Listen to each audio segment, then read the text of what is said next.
没来啊？别喊了，警卫团被鬼子打散了。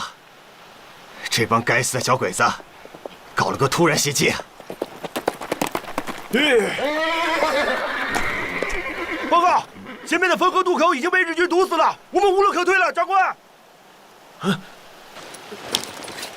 别慌，慌什么？一直往那个方向，穿过几条山梁，到山里面就安全了。长官，那边可是八路军的地盘啊！现在管什么8路9路的？走，赶紧撤！干嘛？干嘛？撤！快撤！快撤！地图不能丢，电台也不能丢。快！喂，你们还背着那点银元干什么？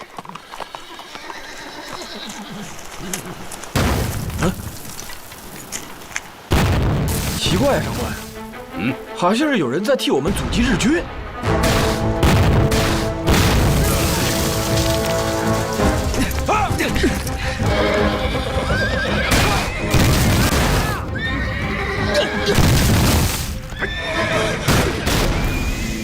是我们自己人吗？听枪声，没有重武器，应该是8路。这支部队素质不错。刚才咱们路过那道山梁，居然没有发现他们设伏的阵地。依您看，那阵地还能布多少兵啊？这么点大的阵地，最多能布置1个连。1个连？那可撑不了多久啊！长官，咱们还是赶紧撤吧，您的安全要紧啊！走。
长官，前面就是进山的路了，到了这里我们就安全了。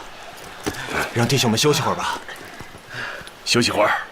好，兄弟们，原地休息，歇会儿。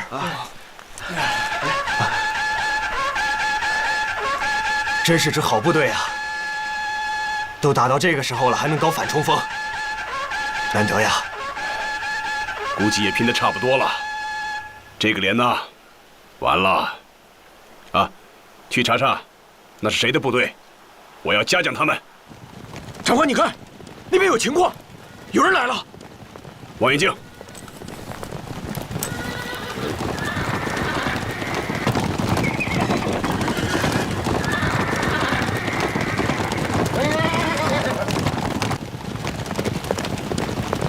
八路军。走，看看去。走。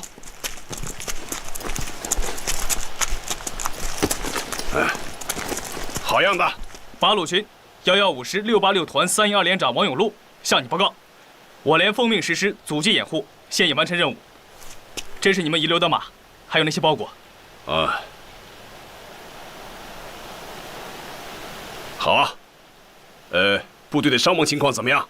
我连伤亡16人。哎，刚才那阵冲锋号是怎么回事？连长看见你们已经进入了安全地带了，就让我吹冲锋号。冲锋号一响，大家一起喊杀。鬼子以为我们要冲锋了，赶紧退下去开炮。他们不会想到，等他们的炮弹落到阵地上的时候，我们早就已经撤出了山头。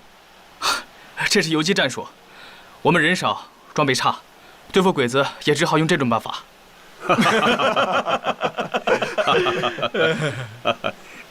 好样的，好，这游击战打得好啊！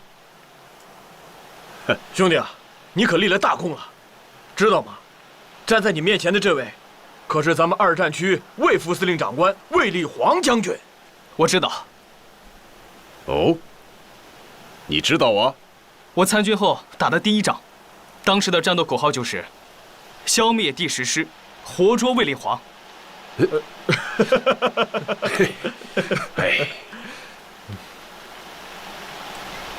那一仗，我的2个哥哥都牺牲了，可惜没能抓住你。当年你想抓我，现在又为什么愿意救我呢？当年我们打你，是因为你进犯红色苏区；今天救你，是因为我们执行党的抗日统一战线。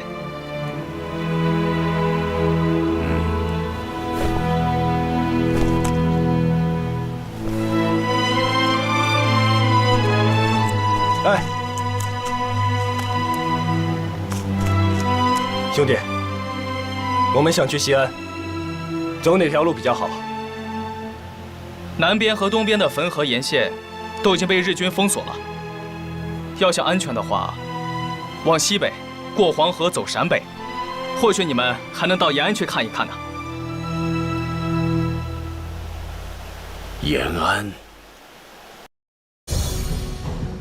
日军于12月中旬侵占南京后，以华中派遣军敌州立兵第13师团，与华北方面第2军所属矶谷联界第10师团，沿津浦线南北夹击，企图打通南北战场。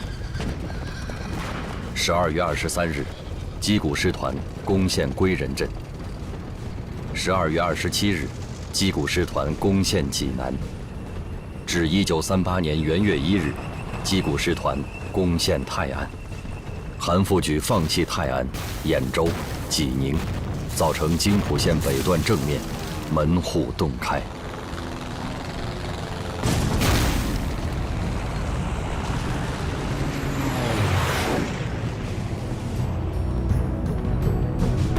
校长，这是军统电讯科最近破译的一份韩复榘和日军第2军司令官西尾寿造来往的电报，有充分的事实证明，在山东开战之初，日方对其实行了离间工作。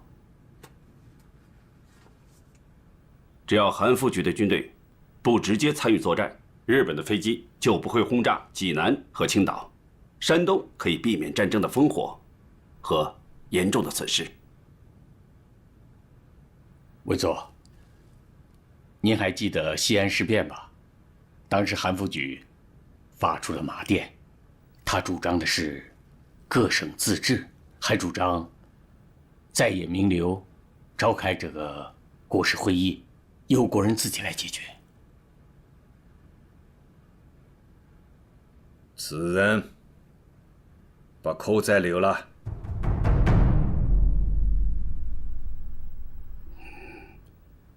校长，目前时机还尚不成熟啊，况且他手里还掌握着军队。再说，这情报只有我们几个人知道，其他的人都不知道他违抗军令的事。如果这个时候他要是在前线被杀，恐怕传扬出去，不好收场啊。要不在第5战区开个军事会议，再研究一下。魏所，您看呢？也好。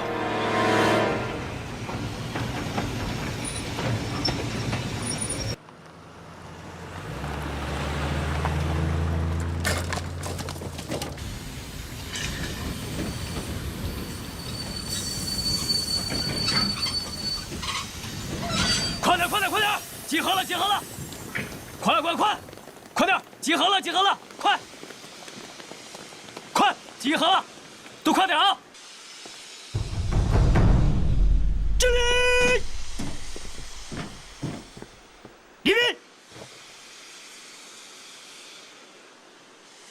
向右杆进！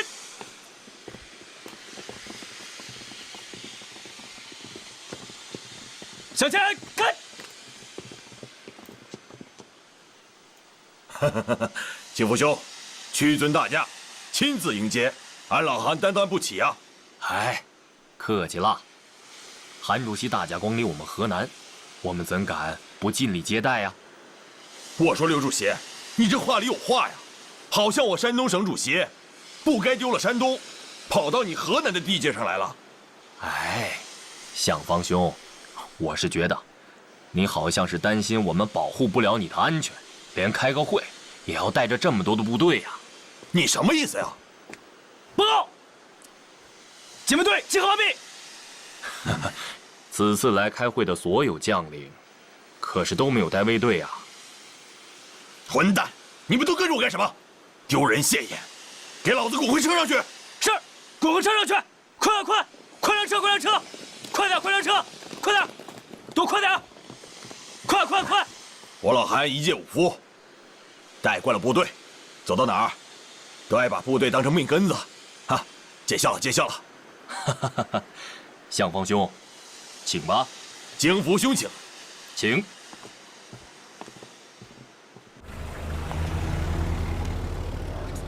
李长官。哎呀，这次不知道都是哪些人来开会啊？谁也不知道吧？会议开的这么紧张，是不知道。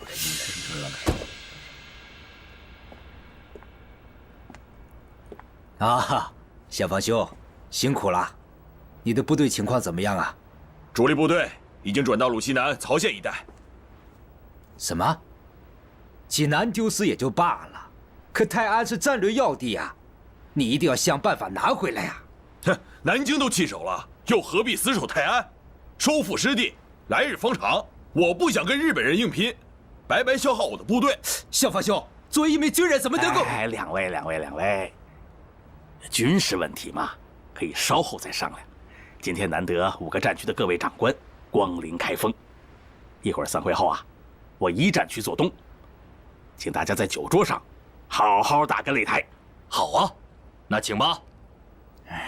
请啊，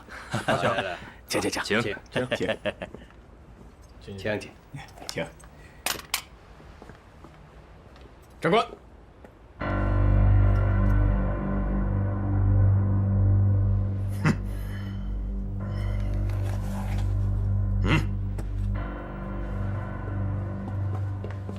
目前，华北和华东的战略情况就是这样的。总参谋部得出的结论是，形势已经到了万分危急的地步，但要竭尽全力扭转战局，尚有可为。大家刚才都已经听完了白总长介绍的战况，是万分的危机。可就在这万分危急之时，由于我们有的高级将领不执行军令，擅自放弃黄河天险阵地，致使日寇全线进入山东，继而又占领了济南、泰安等数座城市。这个责任该由谁来？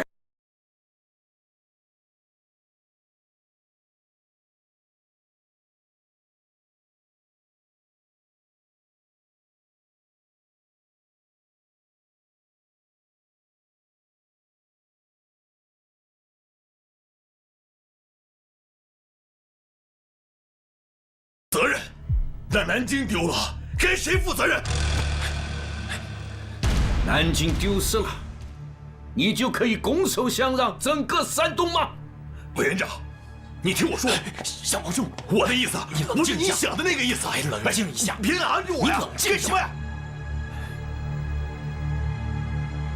相方兄，咱先出去消消气。我跟你说，我是丢了山东，可是能怪我吗？要不是老蒋调走了我的中炮旅，绝不是今天这个结果。咱不说这些，咱先出去消消气，消消气啊！阎锡山丢了太原，唐生智丢了南京，为什么只追究我韩复榘的责任？还不是他老蒋偏心，想着阎锡山啊！上车！哎，这不是我的车，这是我的车，我先送你回去消消气，好吧？来，上车。奉军委会之令，韩复榘，你被捕了。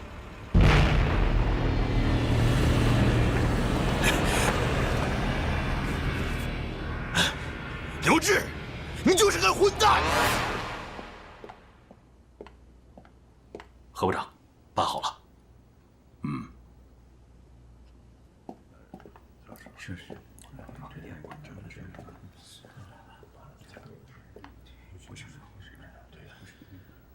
诸位同仁，韩复榘身为地方军政长官，居然违抗军令，擅自撤退，虽名为自保，实已罪同卖国，不杀不足以平民愤。为此，高级军法会审议决定，革除韩复榘2级上将及一切职务，判处死刑，立即执。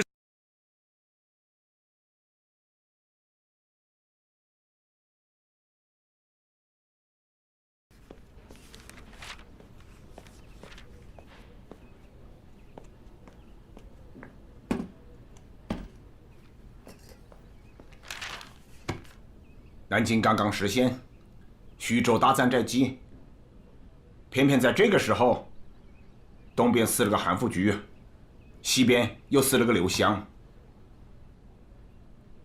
分开来讲啊，韩复榘的被杀是该杀的。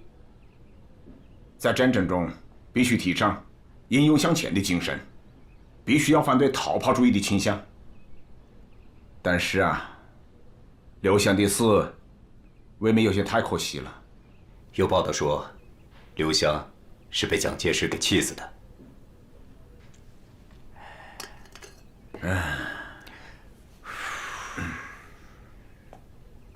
这个蒋介石啊，1927年他就是这样。当时还在国共合作，北洋军阀是革命军的共同敌人，但他偏偏要搞分裂，逼得我们起来反抗。北伐大业也就半途而废了。现在抵抗日本侵略是全民族应该面对的主要矛盾，可他蒋介石却又不忘排除异己。我们要有所警惕。那我们对刘湘的死，是不是应该表个态啊？刘湘率部出川抗战，他的爱国行为是应该得到肯定和赞扬的。以我的名义发个唁电，两句评价：国家是一栋梁，川军是一主帅。另外，再转告四川的军政要员，希望他们顾全大局，坚持抗日。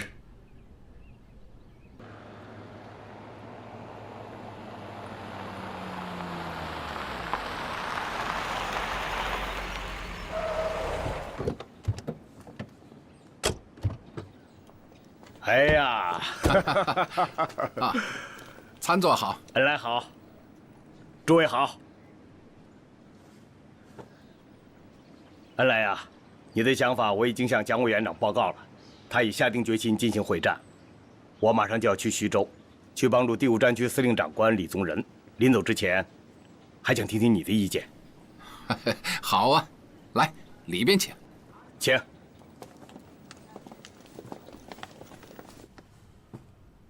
我来介绍一下敌人的态势。根据我们掌握的情报，日军集结了第13师团和第10师团主力，南北对进，妄图占领徐州。我们的想法是，在徐州以北寻找战机。所谓的徐州以北，指的就是台儿庄，这里是水陆陆路的要地，战略位置十分重要，在这里开辟战场，可以收点打援。好。参座可以说服李长官，新四军第4支队可以在淮河流域展开游击战，配合李品县集团。好，我们就在台儿庄开辟战场。恩来啊，我们还需要你帮个忙。帮个忙？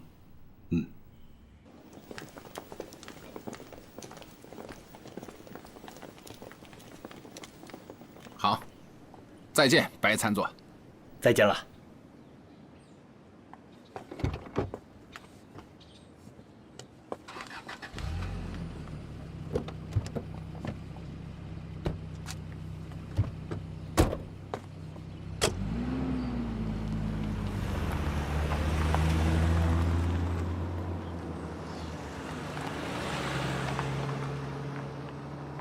刚刚刚白参座说想让我帮个忙，他要向我借个人，帮李宗仁打好这第一仗。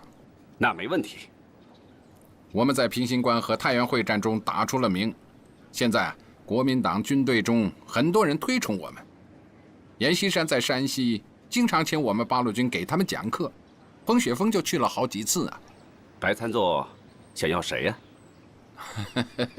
他呀，是想要我们的爱萍同志。我？对，上次你到白崇禧的刨冰堂训练班给他们讲课，很多人反映我们这位少将高参很有水平，所以自然传到了白崇禧那里。这可是白参座亲口点的名。去吧，这是个机会，认真对待，好好准备。好。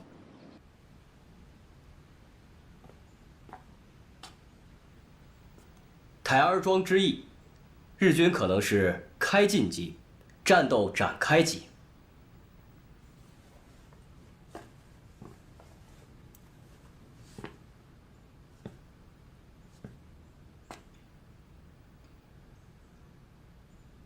你今年多大了？31岁，比长官小20岁。你对这个战役是怎么看的？面对这样的敌人，您敢拉开架势，真刀真枪的打一仗，就已经赢了一半。怎么讲？因为现在有的人想要投降，有的人想妥协，而您真刀真枪的打了一仗，您已经赢了。您赢得了全国人民的心。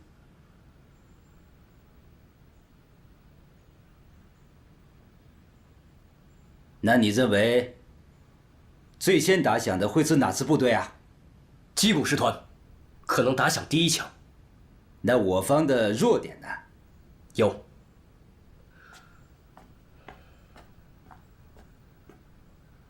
我能直说吗？说。因为您的部下是桂系。你怀疑桂系不会打仗？桂系军队能打仗，两广的士兵能吃苦，天下闻名。这样的军队，你还怀疑什么？因为这是您的军队，也是您的家底儿。但是我们中国共产党人更相信您李将军是一名爱国的将领。留下来吧。先前周副主席交代过，我的任务就是传达一下我们的作战思路。现在我的任务完成了。你想清楚了？不想留在我的司令部当个高参？不必了，您的身边一定不缺人才和将才。我相信，只要您下定决心，一定能打好这仗。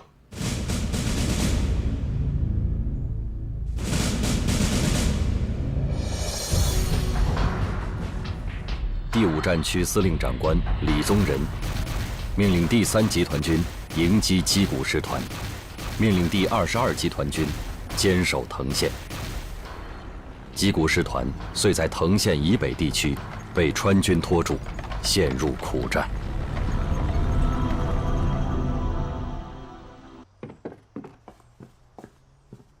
師団長殿、磯貝蓮介師団は数県から南進し、新プロを徐州方面に向け進軍しております。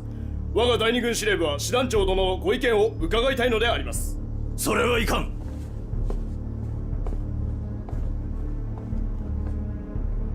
磯貝の力だけでは徐州攻撃は無理だ。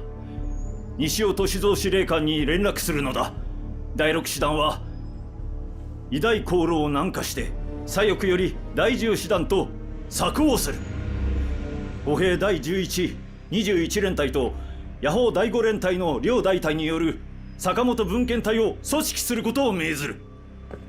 直ちに意見を南下し、巨辺、臨近を攻略し、第10師団と合流せよ。はっ。師団長殿、我らと磯貝師団との合流場所はどこにしますか？太子所だ。元月18日，板垣征四郎面对矶谷师团困境，紧急组建坂本支队，以第21旅团长坂本顺为支队长，下辖2个半联队，从山东潍县南下，进攻莒县。以配合矶谷第10师团向鲁南的推进。3月14日，台儿庄战役打响。同日，日军坂本支队进攻临沂，矶谷第10师团进攻藤县。台儿庄战役第1天，拂晓，日军矶谷第10师团在飞机战车的掩护下，向第22集团军前哨阵地发起攻击。10强日军向124师发起攻击，界河日军和127师在激战，襄城日军与125师在激战。汇总当前战况，向委员长报告，台儿庄开战了。是。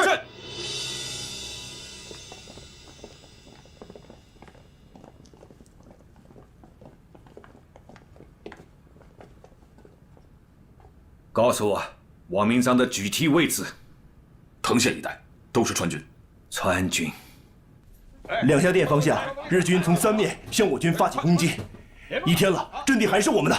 禀告王明章，藤县为金浦路北端要点，关系全局，应竭力死守。是。命令85军立即驰援。是。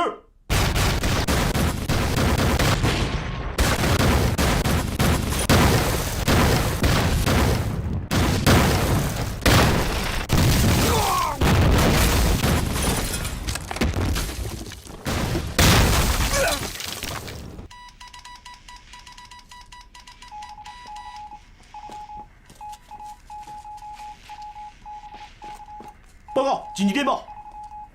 林长官，3个方面均已失守，我已把部队收缩到藤县县城。现在敌人已经进行了2个小时的炮火打击。你现在还有多少人呢？不到3000。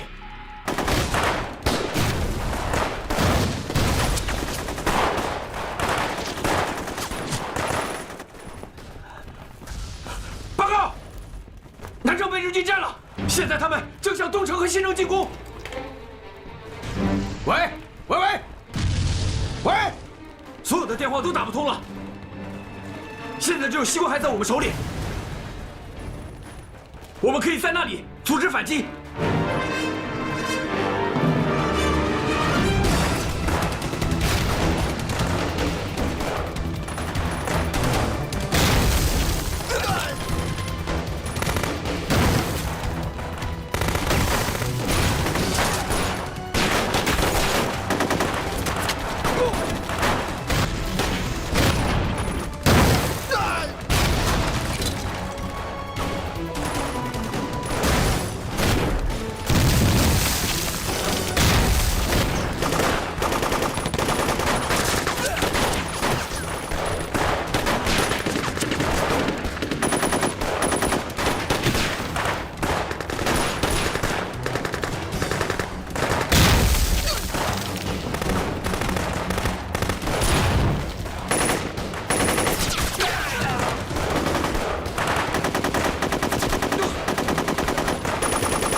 师长，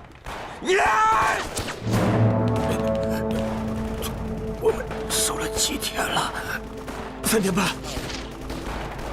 你能确定是3天半吗？我确定。可老子的，我们赚了，我们赚了！师长，小鬼子，老子和你们拼了！3月18日，日军矶谷师团攻陷藤县，当晚向临城、枣庄发起进攻。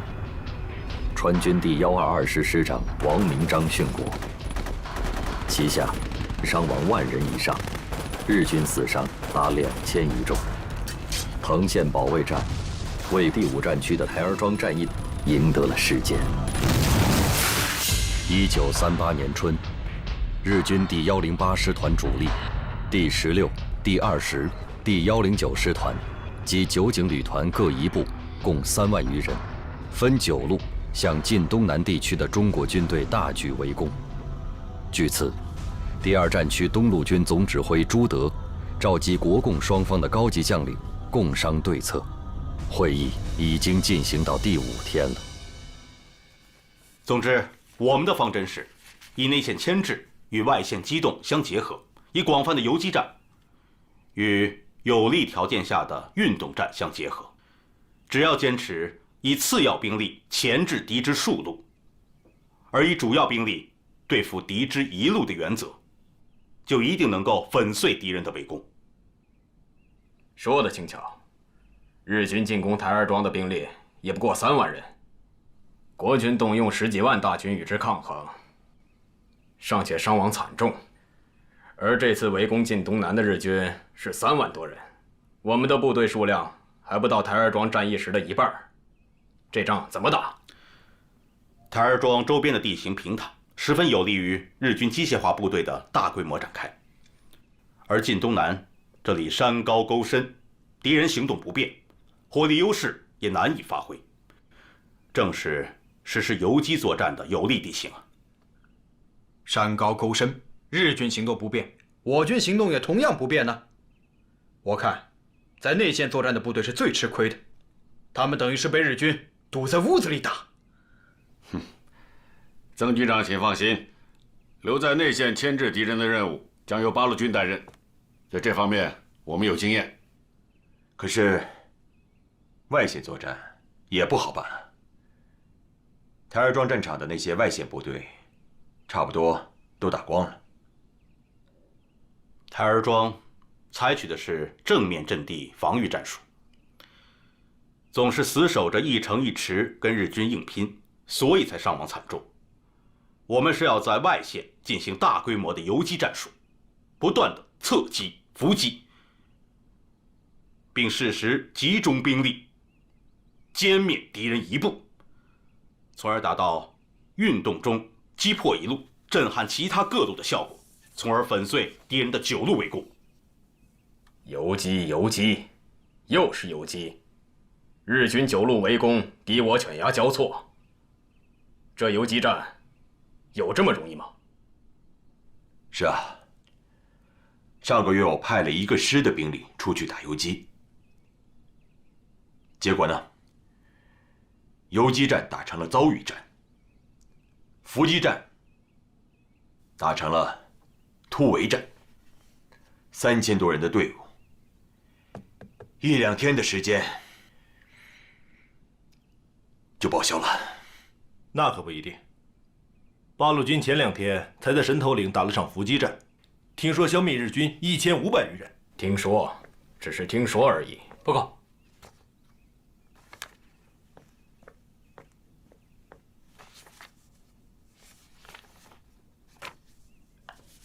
诸位，我这里刚得到个消息，129师将集中3个团的兵力，在韩长公路上打一场伏击战。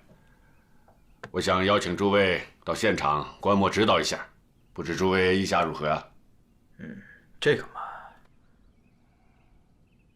你看呢？既然是去观摩我129师作战，我刘伯承绝对可以保证各位的安全，请大家放心。咱们当兵的哪里会怕看打仗？我愿意去，我也去，我也去，我去。那既然刘师长在这里开会，那这场仗由谁来指挥呢？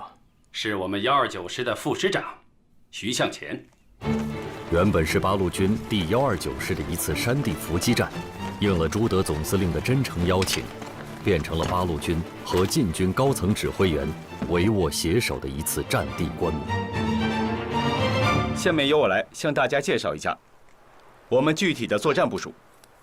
你看那边：1、386旅771团为右翼，769团为左翼，埋伏在公路以北的山地，并派出小部队到公路以南这个山脚下进行埋伏。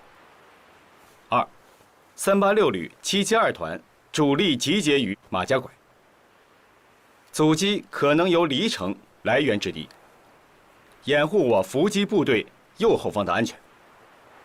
3、769团以4个连的兵力深至春树岭、河南店之间，阻击可能由歙县来源之地，保障我伏击部队左后方的安全。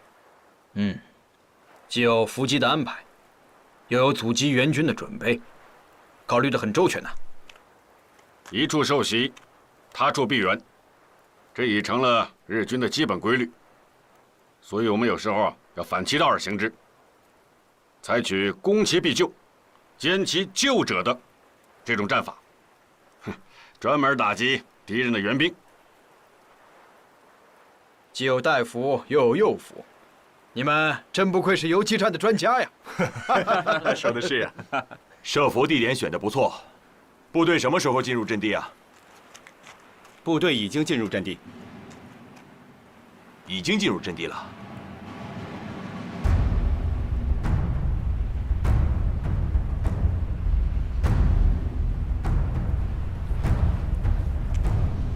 我怎么看不见？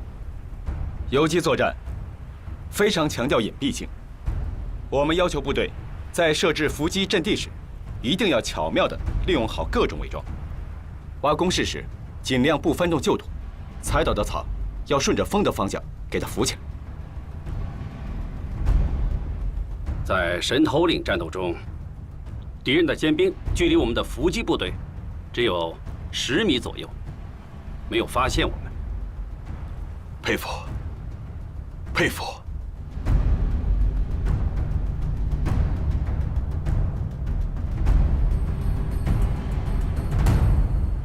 连长，这鬼子咋还不来呀？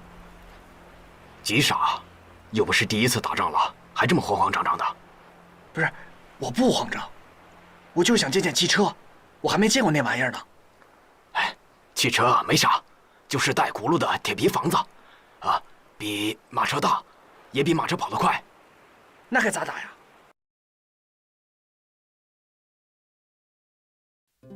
不打那铁皮房子，那里头有人。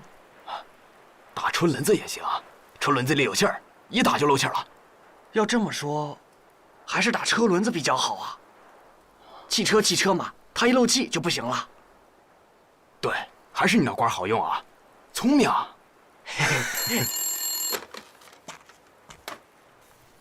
讲。东南高地发现日军骑兵，大约200人。我知道了。原计划没有我的命令，不得变更。部队不能动，一定要埋伏好，不能暴露。情况先不要传下去。是。怎么回事？东南高地发现敌骑兵200人，正向我侧后运动。有可能是日军已经发现我们设伏的企图了，想从右翼侧面出击，切断我们的后路啊！啊，如果被敌人抄了后路，那是很危险的。现在就应该撤出阵地，放弃作战，别做他图。但万一如果不是这样的，盲目撤出，岂不是失掉了获胜机会？徐向前，你是战场指挥，你来做决定。如果敌人发觉了我们的设伏企图，绝不至于只派200骑兵实施战术迂回。所以，我认为我军的行动并没有暴露。在没有出现新的情况之前，我决定继续执行原方案。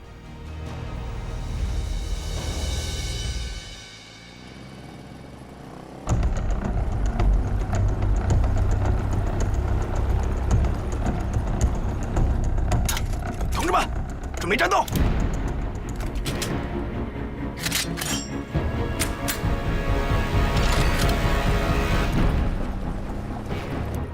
别着急，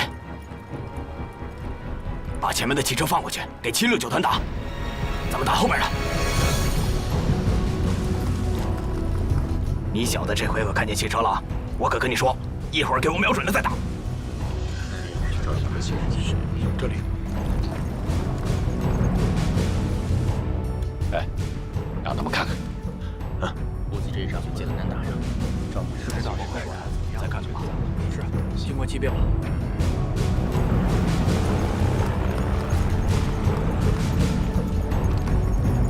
八路军的山地游击战，自东渡黄河以来，可谓打一仗进一步。先是第115师平型关首战告捷，继而是第129师夜袭阳明补给场。接下来，第115师广阳设伏2战皆胜，第120师在大牛店、雁门关、王董堡3战3捷。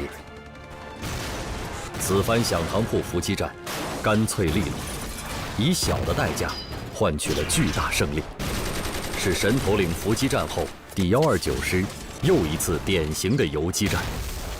此役毙伤日军400余人，焚毁汽车180辆。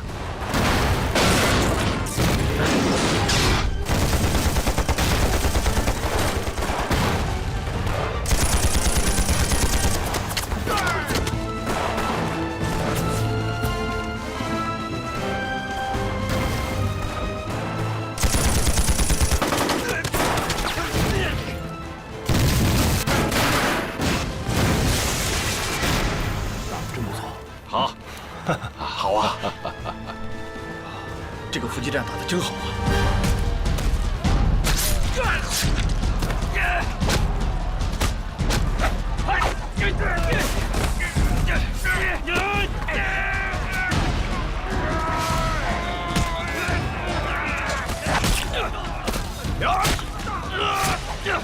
怎么了？啊，哪受伤了？小王，小王，先生，我没事。啊，没事吧？没事。好，走。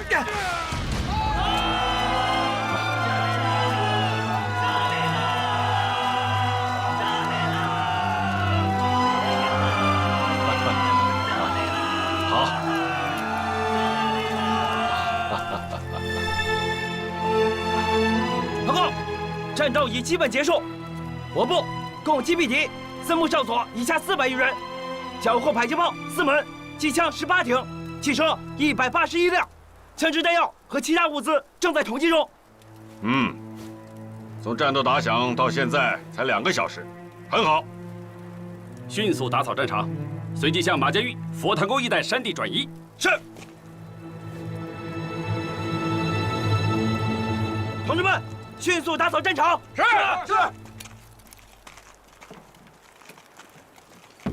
哈哈哈，诸位，我想听听你们对这场战斗的看法。打得漂亮，设伏地点选得好，作战方案设计得好，确实好。战术指挥沉着坚定，战术动作勇猛坚决，不愧是游击战的典范。诸位，别光说好话，也给我们这一仗提意见吧。要讲缺点嘛，我看一是步炮协同不够，光是打枪拼子刀了，炮兵用的少了；二是你看看，放着这么多汽车不用，只顾肩扛手提的，行动效率不高啊。朱怀彬军长说的对啊，不过也容我们慢慢改正嘛。这一仗没使用炮兵，是因为八路军目前正缺少炮弹。至于汽车嘛，不瞒你们说，我们很多战士在这之前都没见过这个，更别说开了啊！同志们，动作的快一点啊！能拿走的都拿走。连长，这车咋办呢？都烧了。团长说了，绝不能便宜了小鬼子。哎，我还是喜欢马车，不稀罕这破玩意儿。要不怎么管你们叫土八路呢？啊！首长好，首长好。啊，好啊，打得真是不错，这小子气势。是啊。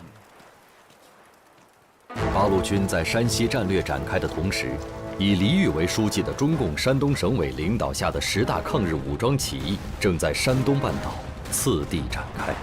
最先打出抗日救国旗号的是卢沟桥事变1周后的冀鲁边起义，其后是鲁西北起义、天福山起义、黑铁山起义、鲁东起义、徂来山起义、泰安起义、滨海起义、鲁南起义、微山湖西起义，这是10支起义队伍，在1938年1至5月间，与日伪军作战100余次，解放了15座县城。截至6月底，起义武装达到4万余人，发展成为一个战略游击兵团，开辟了山东抗日根据地。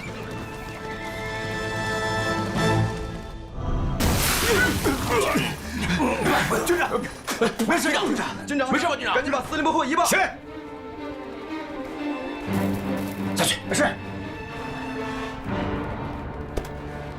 局长，不行了，我守不住了。从莒县到临沂，我5个团被打掉了3个，刚才又有1个团长牺牲了。我派229团往上冲，又牺牲了2个营长。你说我现在弹药也没有，援兵也没有，这仗我实在打不下去了。咱们40军得留点种子啊！我不撤。命令：军部的警卫员、勤杂人员，包括伙夫和挑夫，全都集合起来，到前线去。是。报告，张自中部，他们在敌人的背后打响了，夺回了白塔，日军开始撤退。张自忠部全线出击，夺回白塔阵地，日军招架不住，纷纷溃退。庞炳勋军团得以趁势反击，张庞两军从3个方向一起向日军发起了猛烈的夹击。经过数天血战，日军被全部击垮。皖源第5师团主力与矶谷师团会合的计划也终成泡影。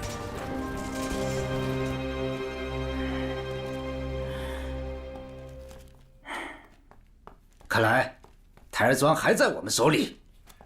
他们已经苦战了10几天了。哪里？李长官，我是张爱萍。是你？为了配合贵。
日军能够投入到台儿庄战场的兵力不过5、6万。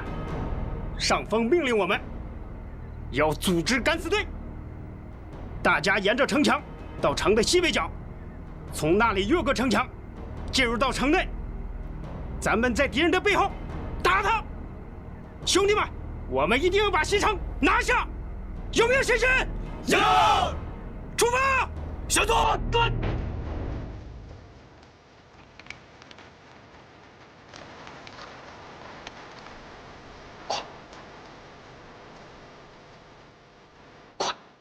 跟上！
前の連隊が苦戦に苦戦の上、ようやく基本量の弾薬を届けてくれました。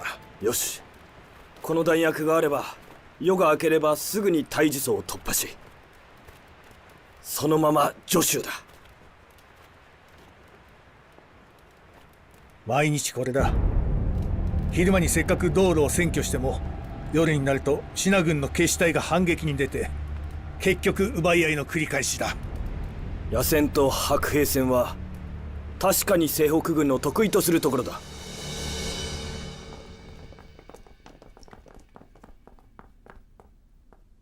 现在宣布总攻命令：一，第20军团含75军，消灭红山镇以北之敌；二，第2集团军含30军，消灭台儿庄之敌；三，第3集团军为阻击兵团，迅速南下，合围临城、枣庄之敌。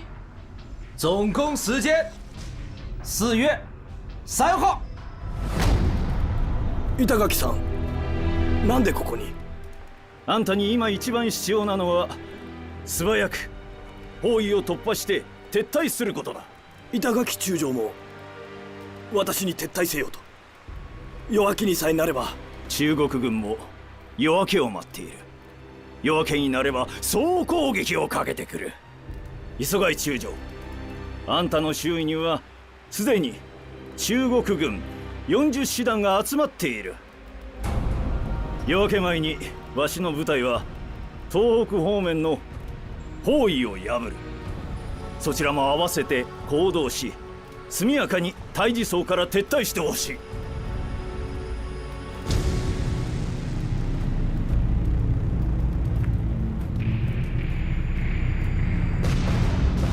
赖谷支队炸毁了搬不走的军火、弹药、物资，向义县溃逃。4月5日，坂本支队也匆匆撤出台儿庄战场。第5战区以5倍的兵力围攻日军，并付出极大伤亡代价。中国空军战机出动，从空中持续打击溃退中的坂本支队。率先掠过溃退日军的是第31师骑兵连长刘兰斋和他的战友们。刘兰斋，一名在台儿庄杀出了男儿血性的中国共产党党员。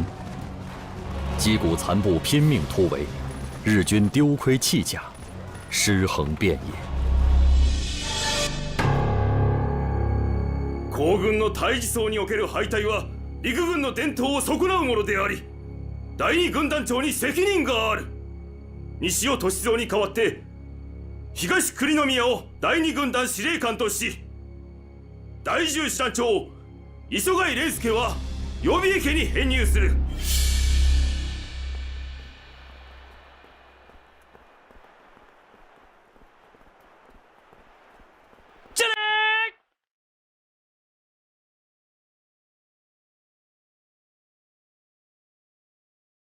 礼！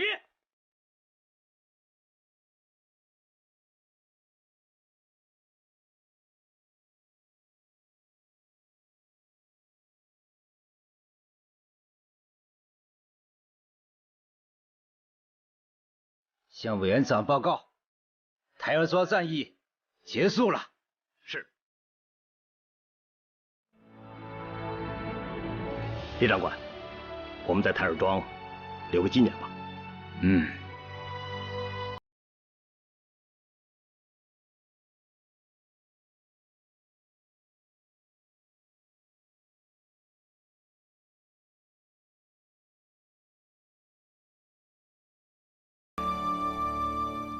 给李宗仁把东西发电，日军要和我们在徐州地区决一死战了。按原定作战计划，继续把日军吸引到徐州地区。我们还是老的打法，凭借地形，以守为攻。是。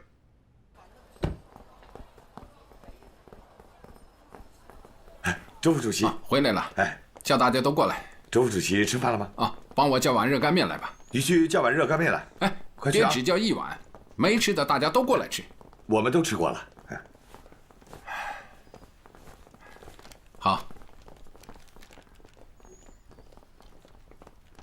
同志们，台儿庄的战况，我军形势稳固。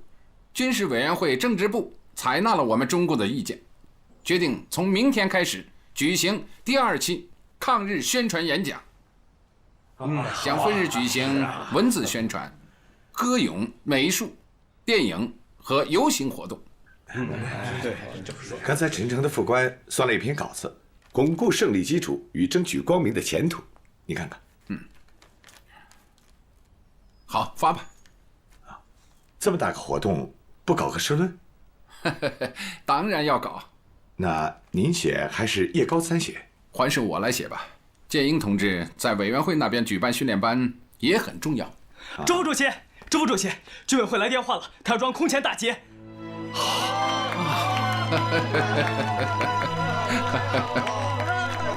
太好了！同志们，社论的标题有了，就叫“庆祝台儿庄胜利”。临沂反击战自3月14日打响，至4月3日李宗仁下达总攻击令，赖谷支队、坂本支队、矶谷师团先后溃逃，历时20余天。日本陆军遭受了建军以来第一次重挫。据同年6月，日本华北方面军参谋部第3课对台儿庄战役的统计，日军死伤人数总计11984名。新华日报的战地报道，在整个鲁南地区，日军的死亡人数超过16000人。武汉3镇10万人热烈庆祝台儿庄大捷。先生，给我准备行头。举行了火炬游行。您这是？我要唱，我要在家里面唱。哟，梅大人，您这是准备要唱哪一出啊？穆桂英挂帅。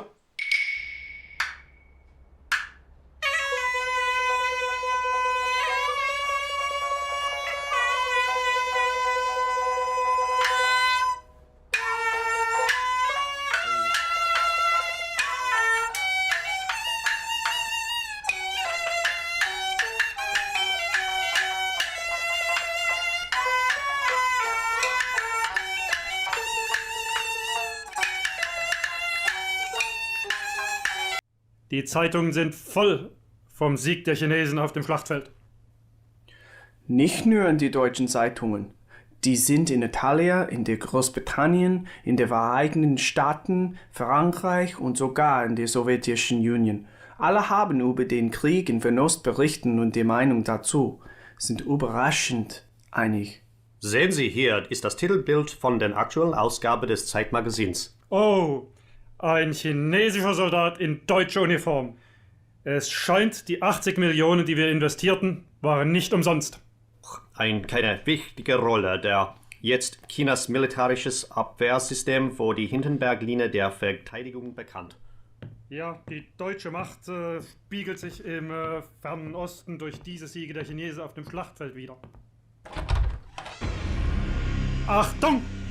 Heil Hitler! Mein Führer, wir sprechen gerade über den Sieg Chinas in Fernost. Dieser kleine Sieg interessiert mich gar nicht. Was mich kümmert, ist, ob sich dadurch das Kräfteverhältnis zwischen Japan und China verändert. Mein Führer, der Botschafter Dixon hat uns übermittelt, dass Japan uns auffordert, jegliche militärische Kooperation mit China zu beenden. Wir müssen uns wohl entscheiden zwischen Japan und China. 1938年4月15日，日军9路围攻之主力第117联队团长的指挥下，经过武乡进攻榆社。朱德和彭德怀根据我军集结情况，准备在武乡、榆社间夹击消灭敌人。遗憾的是，因国民党部队没有按令行动，致使夹击计划未能实现。八路军第129师继续寻找歼灭侵入之敌的时机。离开！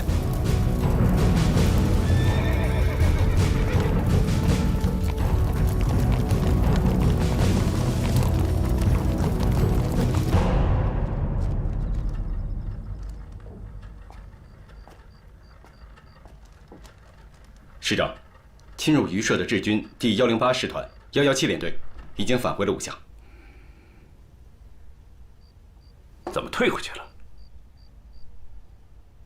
难道这个山美地旅团长又要想一出脱刀计。三米队旅团，他们的主力从屯留出来以后，一直被我们追到打。他们到了榆社以后，已经是精疲力尽了。我们还号召群众搞空射清野，1厘米、1碗水也不给鬼子留下。我看鬼子这把刀是拖不下去了。鬼子扑来扑去，始终找不到我们在哪儿，而我们的眼睛一直就盯着他们。我是刘伯承。师长，我是陈刚。日军刚刚放弃武乡，正沿涿庄和东川连夜向襄垣方向奔去。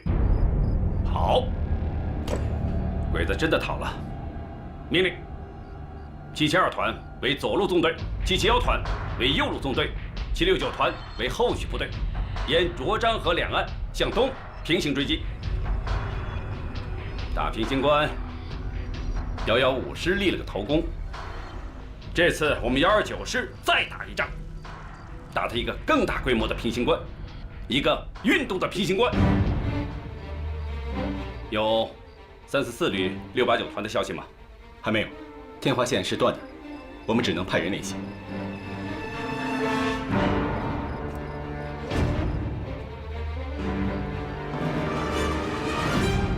联系上他们之后，马上让他们进入战斗。由陈赓直接指挥，集中兵力消灭这股日军。是。战场就摆在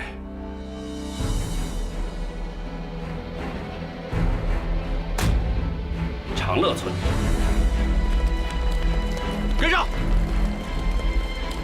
叶团长啊，报旅长。你这几天一直没有休息，这场仗啊，嗨，旅长放心吧，身体没问题，扛得住。好，师部已经决定了，再过几天就正式升任你为副旅长了。我看你就在后面休息，静候任命吧。哎，旅长，我想打这场仗，我们772团更想打好这场仗。旅长，我请您让我打完这场仗，再报到吧。报告。日军的先头部队已经过了长乐村，但辎重部队还在10里外的。旅长，当部队全部到齐再出击，那恐怕日本人已经全部越过长乐村了，那我们就失去了居高临下直接打击的机会。现在正好有400、500的日军跟我们平行，齐头并进，我们是不是可以提前咬上去？可以。命令：772团1营经田庄向邢庄突击，2营经崔庄向李庄突击，2个营沿小路隐蔽前进，占领涿漳河北岸的那片高地后，迅速分割日军，将其压缩到狭窄的河谷内。是。哎，注意安全。是，旅长。出发。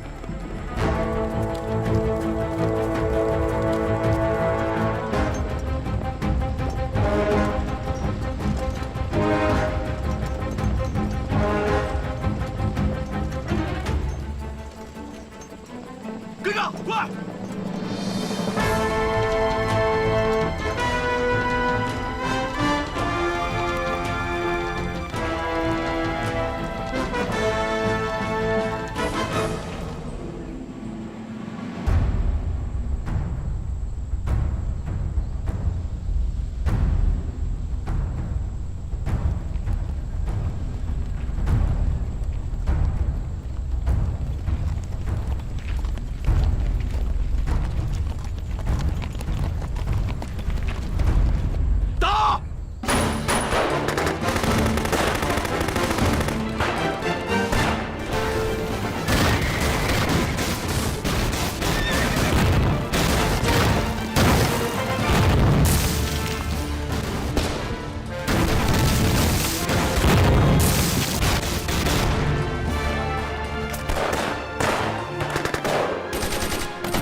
77腰团已经到达与我们平行的伏击阵地了。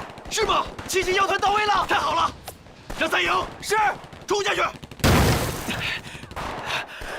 让77腰团好左右夹击，好截断日军的队伍。是，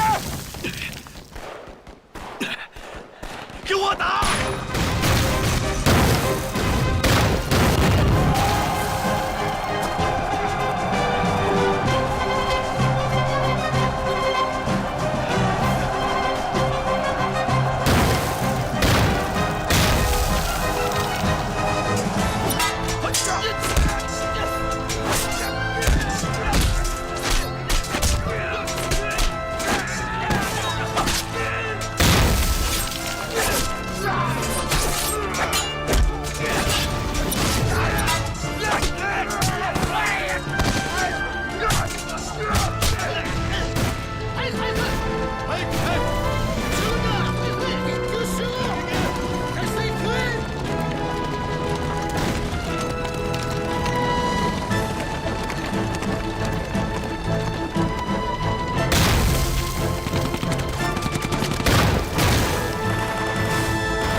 协同部队大约1000人左右，已经调转方向，向你们772团阵地左翼戴家脑攻来。戴家脑？那不是689团的阵地吗？他们来了没有？还没有到达战场。好，我现在派3营师连去帮助他们。总监，回调的日军1个连，日军可是他们的10倍啊！行了，回去告诉旅长，我不会让一个日本人通过长乐村。是。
陈赓，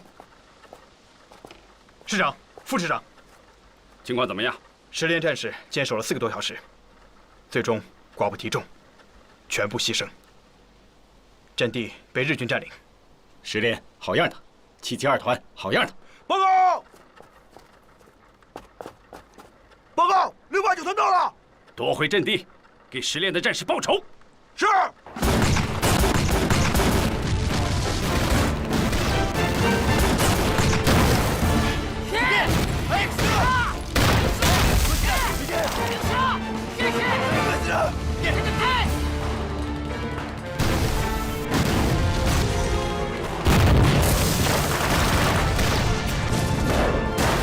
为10连的同志们报仇！冲啊！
慢点啊！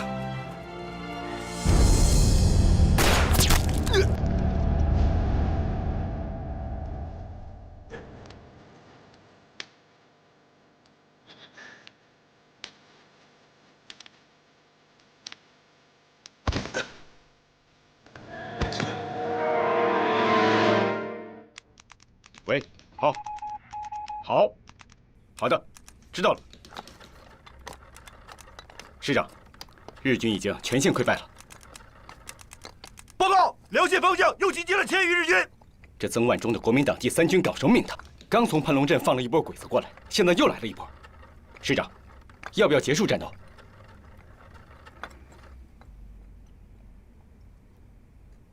命令，769团和689团各抽一个连，分散开来，形成游击网，迷惑日军，掩护主力撤退。是。走，我们去接叶团长。是。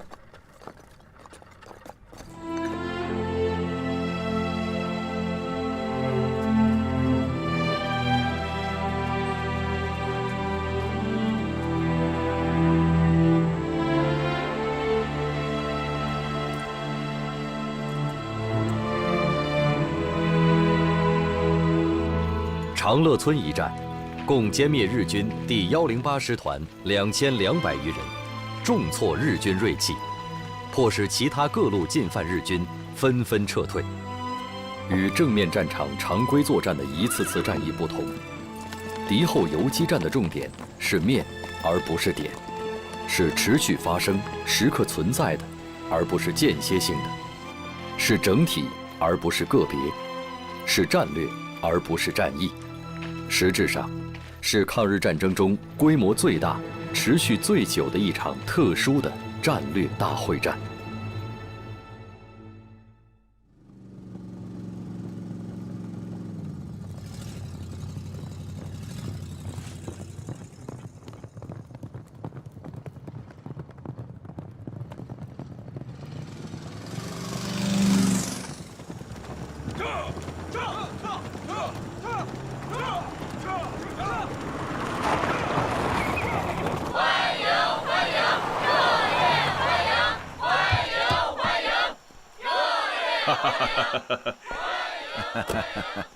魏将军，你是第一个到访延安的战区长官啊！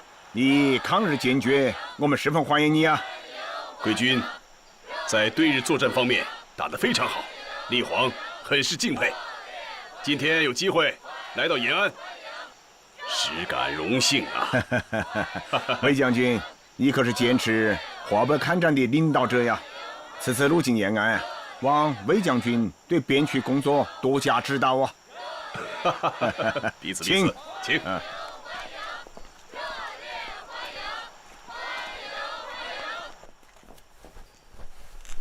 哎呀，立煌此次奉命赴西安，系指挥黄河两岸的部队，继续坚持抗战，直至取得最后的胜利。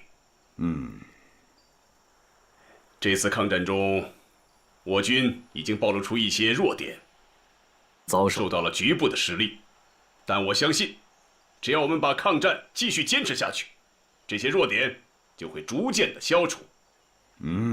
说得好啊！这次我来访问延安，受到你们隆重热烈的欢迎，我心里很感激啊。总得略有表示谢意才好啊。记录。激发第18集团军，子弹100万发，手榴弹25万枚。牛肉罐头还剩多少？300箱。牛肉罐头180箱。魏将军这次来，可真算是雪中送炭哦。不，18集团军也是我们2战区的一员。而且贵军在政治工作、官兵团结、军事纪律上和战场表现上都堪称模范。对这样好的部队，我要不予以支持，那怎么还能称得上是抗日统一战线呐。哎，韦将军啊，那我就代表18集团军表示感谢了。好。